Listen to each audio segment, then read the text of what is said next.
इस नवरात्रि पर हम मां जगदम्बा को प्रसन्न करने के लिए ऐसा क्या कार्य करें। देखिए, शिव महापुराण की उमा संहिता में स्वयं मां भगवती ने कहा है कि पूरी नवरात्रि में किसी एक दिन, परवा से यानी प्रथमा से लेकर के नवमी पर्यंत तक यदि किसी एक भी दिन आप ये काम कर देते हैं तो मां भगवती की प्रसन्नता का कारण बनता है और मां भगवती प्रसन्न होकर आप पर कृपा करती हैं। और ये दो चीजें भूल कर भी मां दुर्गा पर अर्पित नहीं करनी चाहिए, ये भी जानेंगे।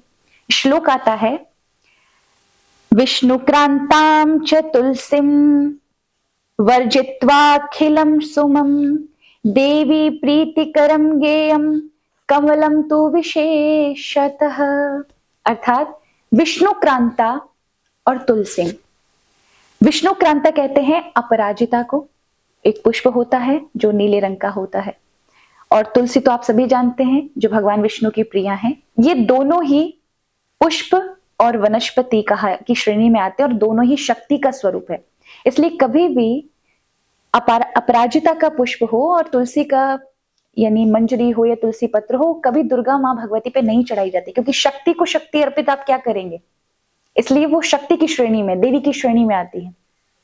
तो इनको वर्जित बताया गया, इनको नहीं चढ़ाना चाहिए। किंतु अगर आप देवी की प्रसन्नता चाहते हैं, उन्हें संतुष्ट करना चाहते हैं, तो ये अवश्य करें। पूरी नवरात्रि में किसी भी दिन अगर मिले, हो सके तो 9 दिन करें अगर आपके पास ये चीज है, और नहीं है तो प्रथमा से लेकर के यानी परवा से लेकर के नवमी पर्यंत किसी भी तिथि में, अष्टमी, सप्तमी, पंचमी, तृतीया, इनका बड़ा महत्व है। मां भगवती ने कहा है इसमें आप कमल का पुष्प चढ़ाएं।